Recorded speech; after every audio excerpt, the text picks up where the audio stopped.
Welcome to the Wrestling Replay.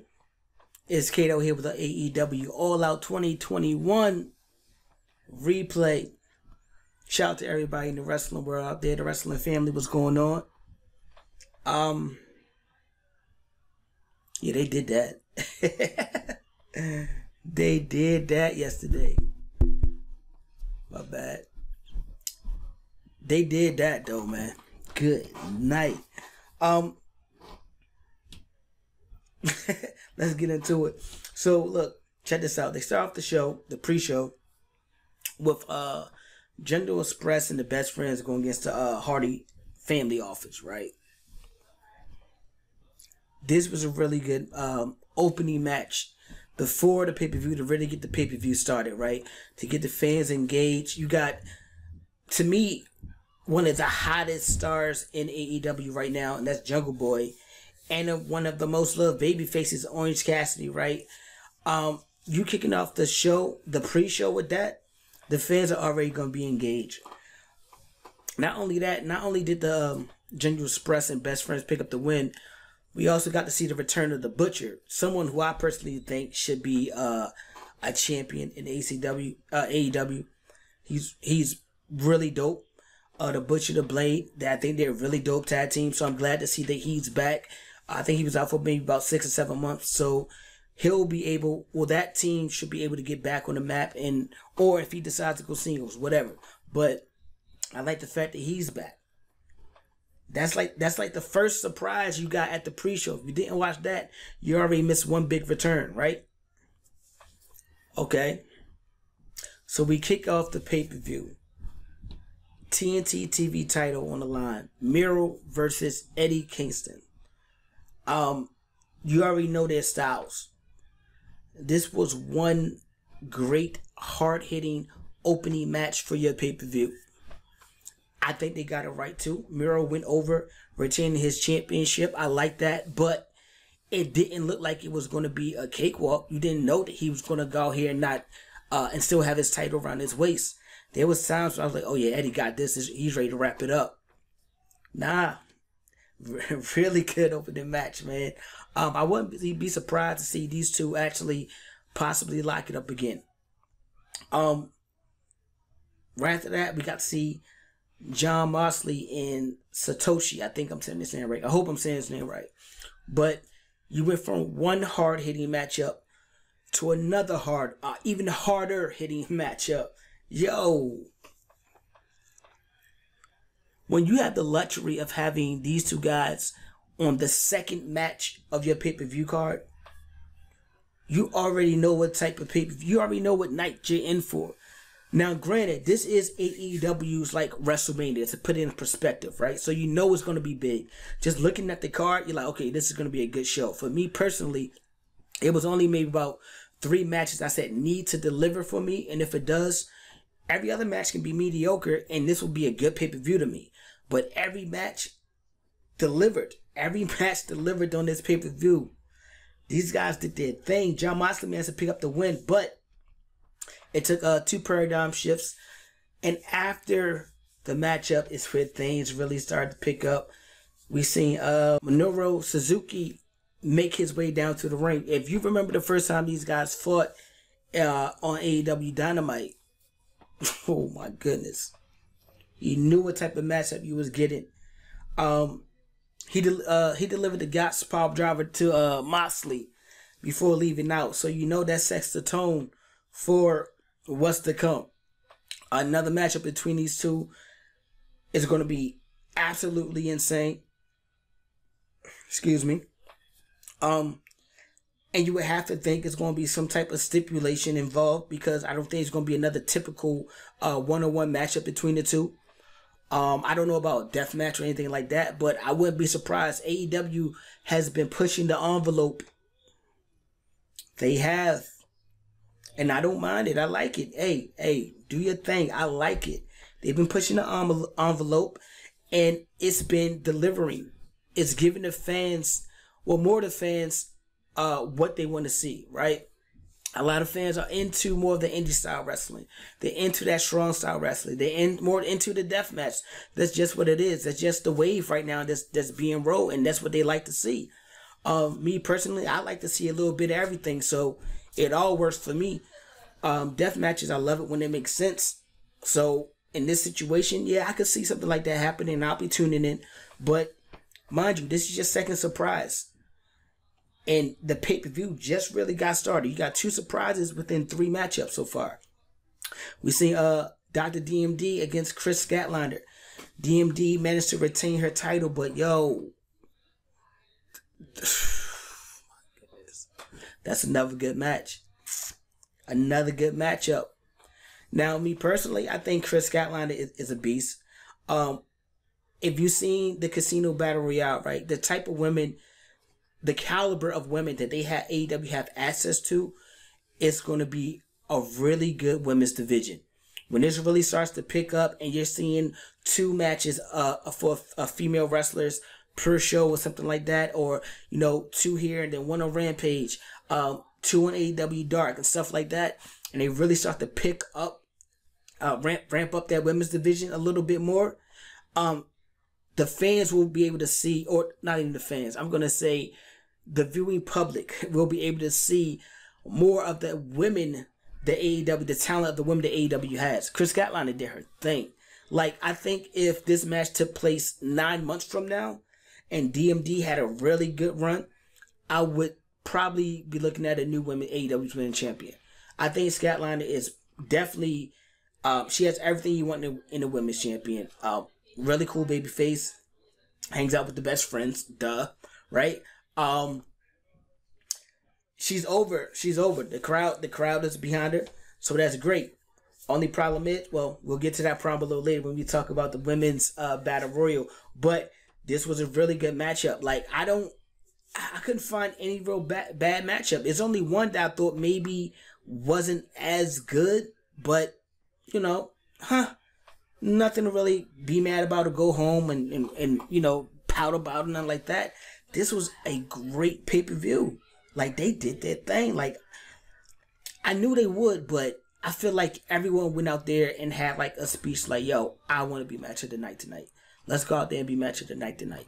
And when you have guys going out there in the back like that and they have that, conversation, it's only going to boost the competition, not only amongst each other, but it's going to boost it where it's like, yo, we want to go out here and have the best matchup.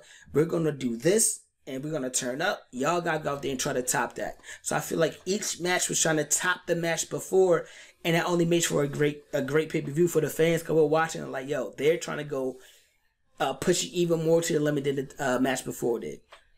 Now, after the DMD and Chris Statlander, Britt Baker retained, we got, y'all seen it. Everybody's been saying it so far. Match of the year so far. Match of the year.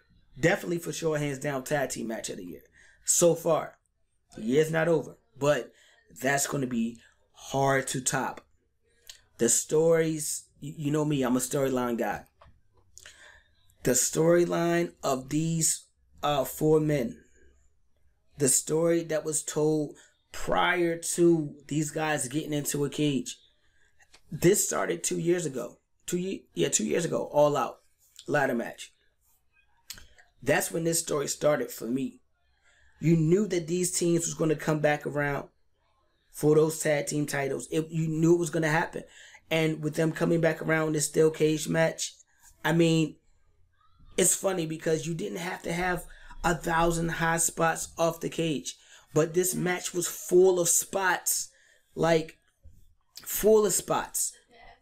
Like the Bucks. Matt pulling out the shoe with the tacks at the bottom, delivering super kick after super kick, the ripping of the luchador mask, watching Penta bleed through the match, watching Penta sacrifice himself for his brother. I mean, that right there, man, it drew you in. You was drawn into the story, even if you didn't know what was going on, and you watched that matchup, you was drawn into the story, right? And then you watch these guys. You watch after they hit Penta with the last super kick when he went to go protect his brother. You watch how that just built up the fire and that little bit of energy that Rey Fenix need to like really boost himself, get himself up and regain control for his team. Like, yo, Yo, hats off to y'all. Y'all did amazing. My son went absolutely nuts watching this matchup. Like, long as he got to see Pentagon Jr. Ray Phoenix, like, he was all good. And the fact that these guys actually won the tag team titles, I don't see how this isn't a 5-star matchup. I'm going to check the ratings and see what everybody else got it rated as. But for me, so far, match of the year, Walter's NXT match where he lost the championship, that goes down to number 2. Damn, that was... It felt like I was getting the main event like in like the middle of the show. It was that was insane. That was insane. If you love spots, if you love just nonstop action, just go watch that matchup. You'll be thoroughly entertained. Like you're gonna run that back for a few times before the end of the year is done. I wish I could actually show the matchup, man, without getting everything flagged and taken down. But that matchup was great. Next, we had the women's Casino Battle Royal. Damn. I thought Anna Jay was gonna win it. I got that wrong. I thought Anna Jay was gonna win. She did not win. And it makes sense why. I like the fact that I seen Bit Swole that thing throwing them bows. I like that. I like the fact that everybody didn't gang up on Nyla Rose like they normally do in every battle royale. Just gang up on the big person and throw them out. I like the little smoke we have between Nyla Rose and Jade. That would be a really good matchup if we ever get to that. But final entry in the battle royal, Ruby Soho, aka Ruby Riott. Another surprise. This is 3 surprises we got in one night so far. She managed to go ahead and win that Casino Battle Royale. I'm gonna love seeing her Britt Baker go at it. And this is a situation where it's like this. Look, everyone's been talking like, man, Ruby Riott, or Ruby Soho, she was done so wrong, done so dirty. Look at what she was up against. Let's be honest. You're in WWE, right? You're gonna get the Bayley who's over, the Banks who's over, the Belair, Flair, Rhea Ripley. Like, these women are so over. You know, it's only but so many championships in the WWE. So I feel like it was a situation that was best for her to come over to AEW where, you know, it's a smaller pond. Not saying the talent is bad or anything like that. There's still talented women there, but the pond is a little bit smaller. But with us being able to get matchups like Ruby and Thunder Rosa and Conti and Nyla Rose and Anna Jay and you know, the list goes on, right? The Bit Swoles. I like Bit Swole. That's my dog. I like her a lot. She's dope.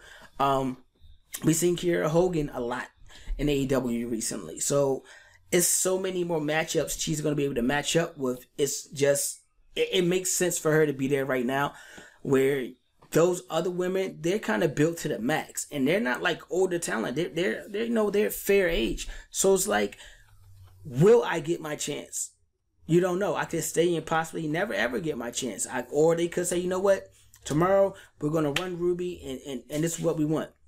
Here in AEW, I feel like it's a fair chance for her to actually, you know, climb heights, become a champion, a singles champion in a big promotion.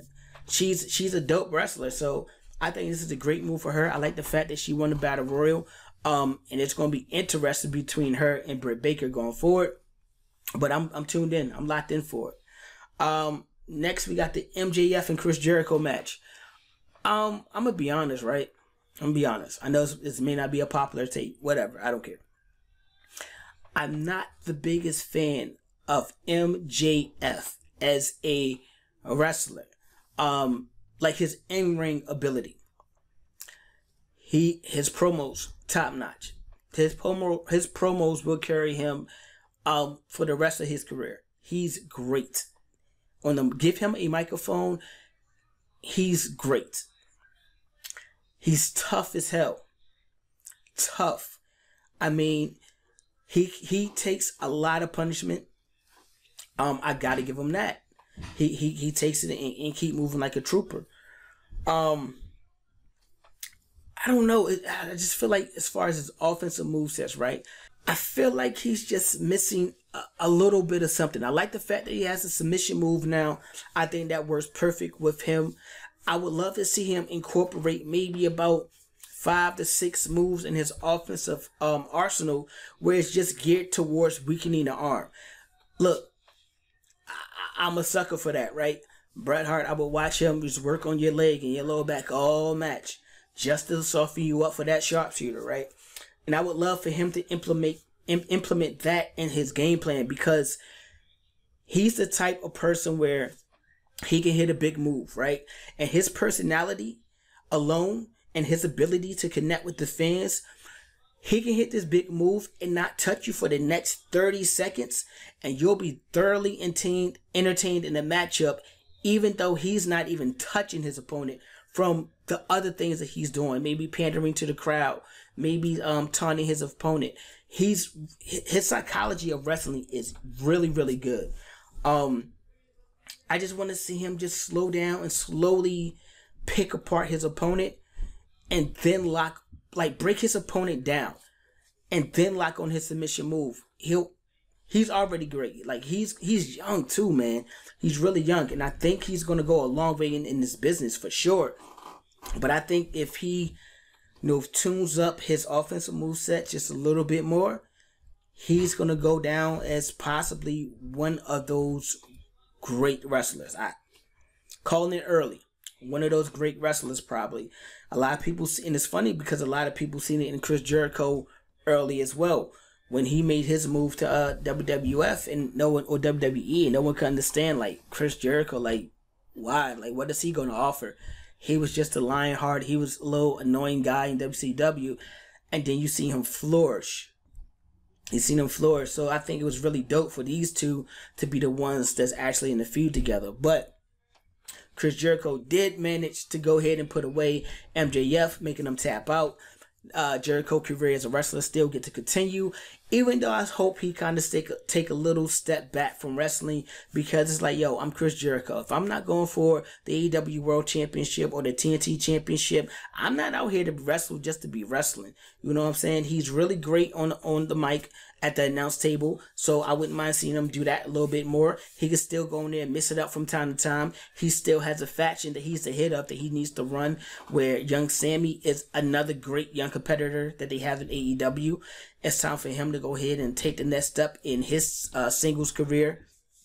Jack Hager, he's cool. I think he's content with his role as just being an enforcer, fighting every now and then. And then LAX, one of the top tag teams in AEW, they're going to keep doing their thing. But I think it's a great time for Jericho to go ahead, take a little step back, and let the younger talent continue to flourish.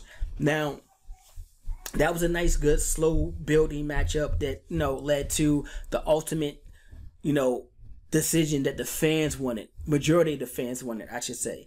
Because you got a lot of MJF fans out there, but I don't think no one really wanted to see Chris Jericho actually, career be over. So, really good matchup. Really good matchup placement with this whole card. Like, where they placed all the matchups. That's important too, especially for a pay-per-view. The way that the show rolls. Like, yo, they did their thing. Cody, that's you back there? That's you lining this up like that? Let me find out, bro. But right after that, we got the CM Punk and Darby Allin match. Now, maybe for me, it wasn't the most, okay, look, I said this. Going into the match, I said, look, if CM Punk is 85% of the CM Punk that I've seen last, it's going to be a good match. This was a good match. It started off a bit slow, started off a bit rocky, it seemed like to me, but that could have been the story that CM Punk was trying to tell in the ring. Yo, I haven't wrestled for a long time. Yeah, I'm a little bit rusty with my moves a little bit. Let me, polish it off. And as the match went on, the action kind of picked up a little bit more, and I'm like, okay, we getting there, we're getting there, but some things didn't make sense to me, but this match was still a pretty good matchup. I like the fact that he did go over to Darby Allin, because Darby Allin is one of those, he's not the guy, but he's one of those top guys in AEW, so that opens the door wide open for where CM Punk could go next. That was a pretty good matchup. I like the fact that, no one got involved it was just them two going at it one-on-one. You didn't have to worry about no outside interference from heels coming in and jumping both of them or whatever, ruining the matchup. And I think CM Punk really got like a lot of nerves in the beginning. I think those nerves kind of wore off. Maybe that's what it could have been as well. So, okay, I'm behind the CM Punk. I would like to see what goes on next. What else is going to happen? Now, the next match is a match, probably not saying it was a bad match, right? But it was probably like the worst match on the pay-per-view. It slowed down the action, which made sense because you're ready to go right into your pay-per-view. You already have a hot crowd. They're coming off the CM Punk match. They're coming off the Young Bucks matchup with the Lucha Bros. They're coming off the Moxley match. Like, this crowd is hot from start to finish. So we got to kind of like slow it down a little bit, because what we got for y'all in this main event is going to really like ramp you up. And that's how we're going to go off the air. That's how we're going to close it out. But, I mean, the Paul Wright and QT Marshall, it was kind of what you expected. A slower matchup between the two.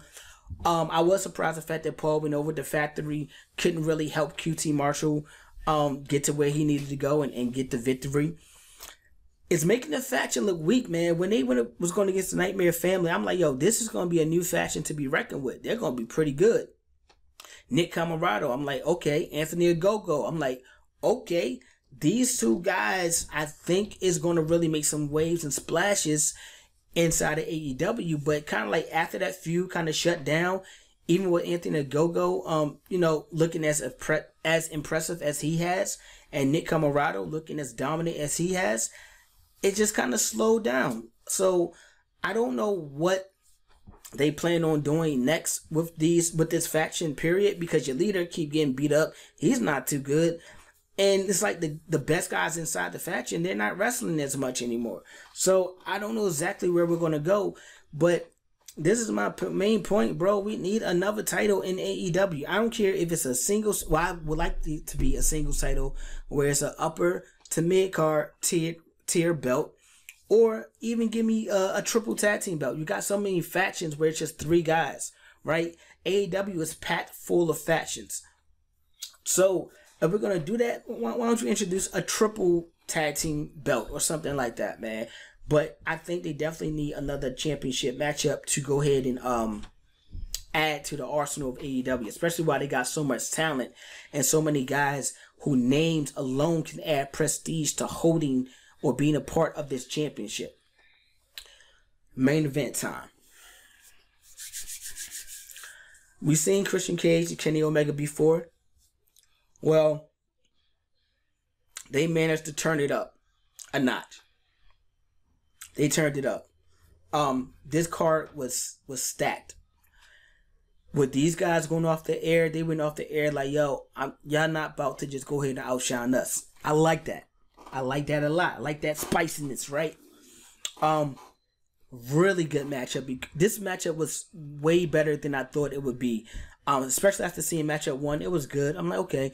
But this matchup was way better than I thought we would see. I did have Kenny Omega retain his championship, which he did. But Christian Cage, dude, he went out there and both guys, not just Christian Cage, both guys went out there. They left it all out. They left it all out. They left it all out inside that ring, and I like that. You can really appreciate that as a fan. These guys going above and beyond and just executing. This whole pay-per-view will go down as one of the better pay-per-views, if not the best pay-per-view in 2021 thus far. Well, definitely AEW history. I can say that for sure. 2021, I kind of got to go back in my mind and kind of think and look at some other pay-per-views that took place. But this, I think, is the best pay-per-view in AEW history so far. Young company, only 2 years old. So, 2 years old. So, after the matchup, the beatdown on Christian Cage continues. We get the Jungle Express running out there to kind of make a save for Christian Cage. They get beat down. Kenny Omega go ahead, grabs the mic and start talking about how, look, anybody that had a chance at beating me is either too old or did or whatnot. I can't remember exactly word for word how he said it, but that prompted the entry to Adam Cole. Adam Cole, Bay is All Elite. He came down to the ring. Everybody's pumped up. You don't know what's going to happen next, right? But in my eyes, okay, look, I know why you're here. Britt Baker's here. Your best friends are here. I kind of figured out what was going on. Jungle Boy makes his way to his feet. Super kick from Adam Cole. Adam Cole is now the Elite. And it's just it's funny because I was just talking in the last video about, hey, if the Elite doesn't get too much bigger, like they're kind of set. And then they go and add another member right after I say that. Like, all right, cool, whatever. But Adam Cole is now in the Elite. So we got Adam Cole, Kenny Omega, Young Bucks, the Good Brothers. These guys are all in the ring, standing there, continue to trash talk. Ooh. And then we hear the music of Bryan Danielson. He makes his way down to the ring. Junior Express, Christian Cage, they start to make their way to their feet. They clear out All Elite out the ring. They clear out the Elite out the ring. Bryan Danielson, the American Dragon, he is All Elite. Damn. The damn. Damn. That's great. Me personally, I think, I said it before that Adam Cole and Bryan Danielson, this is a perfect place for them.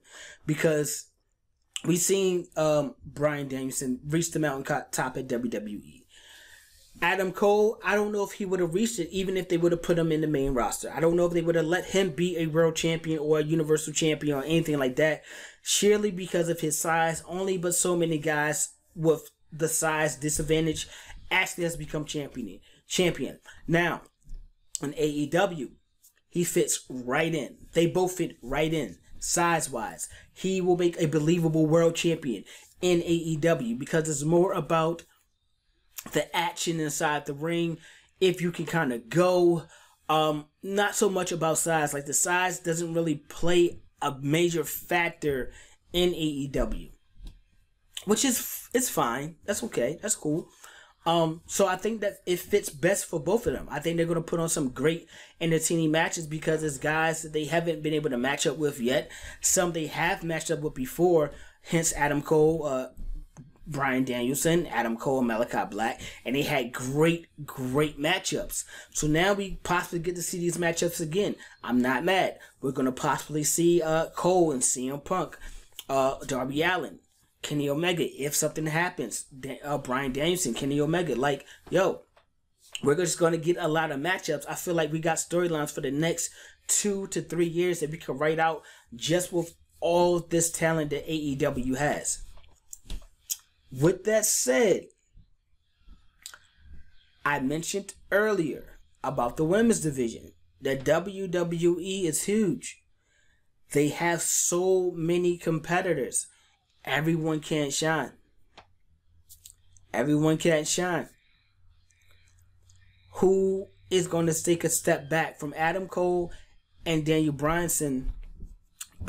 Daniel Bryanson. What kind of name was that? Bryan Danielson making their entry into AEW. There's going to be a few people who have to take a step back. Malachi Black came. Cody's kind of been taking the back seat. I'm sure Cody will come back and return eventually, and them two will, go at it. Someone has to take a back seat.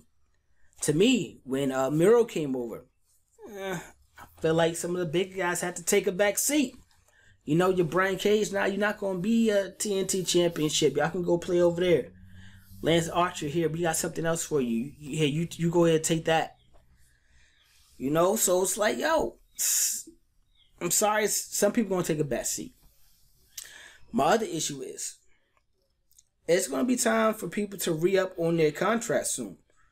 We're coming up on the 3-year mark. I'm not sure exactly when, a lot of guys in AEW contracts are expiring, but I would have to believe it's 3 to 4 years or something like that, right? You're paying a lot of money to these, new talent. You know, I know you're profitable, but I also know that you put a lot of money into this video game as well.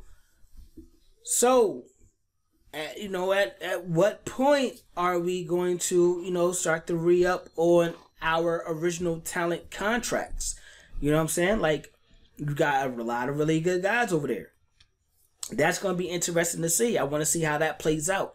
But as far as this is concerned, great pay-per-view, full of surprises. Kind of surprises. Me personally, I don't like the fact that the internet knows everything that's going to happen before it happens. And AEW, that's what it seems like. It seems like, oh yeah, Adam Cole and Daniel Bryan, yeah, they're coming. Oh yeah, Bray Wyatt, yeah, he's coming too. He's pretty much a lock.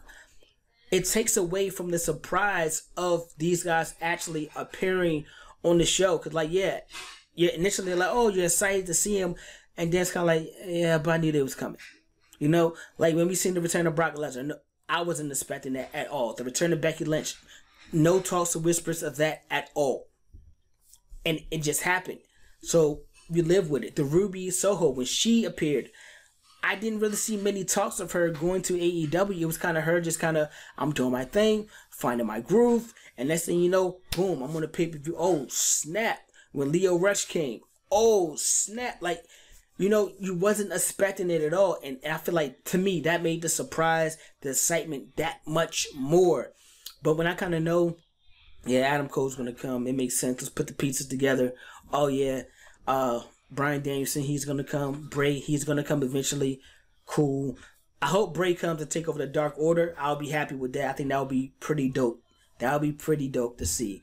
But it does take away from the surprise. And I was having a little discussion with someone, random fan, and we was talking about the networks. The networks wants to see, they want to know, they want to hint that people are coming. They want you to know that people are coming so you can tune in on, TNT Network more. And my whole thing is like this. Look, CM Punk came. It was a spike in ratings on the night that CM Punk came. And then after that, ratings started to slowly trickle and fall back down to normal. Right? With these two guys making their debuts on the pay-per-view, that does nothing for the network. So me knowing that they're coming already, that did nothing for the network. The network's going to pop regardless, that first couple of Dynamites and Rampages to see what's going on next regardless. It didn't matter that I knew they was coming at the pay-per-view. If I didn't know they was coming, it would have been an even more surprise. The pop would have still been just as crazy. The excitement would have been a little bit more there. And guess what? The network still gets the rub off of these guys appearing without you even know they're coming. So that's my whole thing. Like, yo, keep the surprise a surprise. Like keep a little bit of kayfabe alive. Like, damn. You know what I mean? Like, act like you don't know something. But nonetheless, this was a great pay-per-view. Best pay-per-view in AEW history. Possibly the best pay-per-view this year so far. I ain't mad at it. I ain't mad at it at all. I don't know. I can't wait for next year. I don't know how they're going to top this All Out. This is one of the All Outs where you're going to be talking about for a while, bro. You're going to be talking about it for a while. So hats off to AEW. All the talent that was a part of it. Whether you was in the ring on TV, whether you was in the back helping to put it together, whether you was in the in the truck, making sure all the camera angles was right. Yo, shout out to everybody from top to bottom who had anything to do with putting this together. This was absolutely amazing. Great pay-per-view. Thoroughly entertained, worth every bit of money you paid for it. Like, after the Lucha Bro match, I'm like, yo, I got some of my money worth. Everything else is just a bonus. So, great. Happy for it. Favorite matchup of the night outside of the Lucha Bros and in the Young Bucks, I would have to go ahead and give it to the main event. Those guys, I was like, yo, they did their thing. And honestly, it was some points in there. I was like, yo, Christian can possibly leave as AEW World Champion. Like, maybe they're going to combine the AEW World Champion and Impact Champ as one or something like that. Make it a package deal, constantly. But that was a really good matchup, man. I was impressed, bro. Really impressed. But let me know what your favorite matchup was in this whole pay-per-view outside of the Lucha Bros and the Young Bucks. Let me know what's going to happen with the AEW World Championship. Do you think that Bryan Danielson will come right in and get his title shot? You know him and Kenny is going to tear the house down, bro. You know they're going to tear the house down. Let me know what's next for the Lucha Bros. It's a lot of great tag teams out there in AEW. LAX is right there. They will put together another great tag team matchup with these guys. So, let me know what you guys think in the comment section down below. If you're not already, follow us on Instagram at The Wrestling Replay. That's where all our contests and giveaways are. Make sure you like, subscribe, and turn your notifications for this video. So anytime we drop, you guys will be the first one to see it. I'm going to try to shoot it in a little different format this time. Try to make me the main focus and put my logo down at the bottom. A lot of people suggest that I do that. It will look better that way. So we'll see how that works. If you guys give it like a lot of likes, I'll keep it. If not, then I know it didn't work too well. And you want to just see the logo. But that's cool. Yeah, let me know what you guys think, bro. Like, man, what do you rate this pay-per-view actually? I'm going to give it a 4.8 out of 5 because I don't know, I feel like a 5 out of 5 would be too much, man. Like if that Big Show and QT Marshall match, if it was a little bit better, I would give it a 5 out of 5. Not even better, if it was like a little bit more going on, like, you know, something happening, someone else making an appearance, the Gun Club coming out, maybe another surprise, or Mark Henry coming to help Big Show, like something like that, right? I would have been like, all right, yeah, 5 out of 5. But this is up there with some of the best, honestly. Can't lie. But yeah, make sure you're doing all that stuff, following us, likes, all that good stuff right there. And I will be back next week with, you know, Monday Night Raw, AEW, SmackDown, Rampage, all that good stuff that you like to talk about. If you got anything you want to discuss, hit me in the DM or in the comment section down below. I'll be sure to jump and answer all of your stuff. Have a nice little conversation with you guys. I love to hear your point of view from things because sometimes it's things that I'm not even thinking about. And I'm like, oh, okay, yeah, that makes sense. Let me tell my friends what you just said. It makes it seem like it's my idea. But no, yeah. Let me know what you guys think, bro. Really good pay-per-view. I'll be seeing you guys a little bit later in the week. I'm Kato. That was your AEW All Out pay-per-view of 2021. I'm signing out. Peace.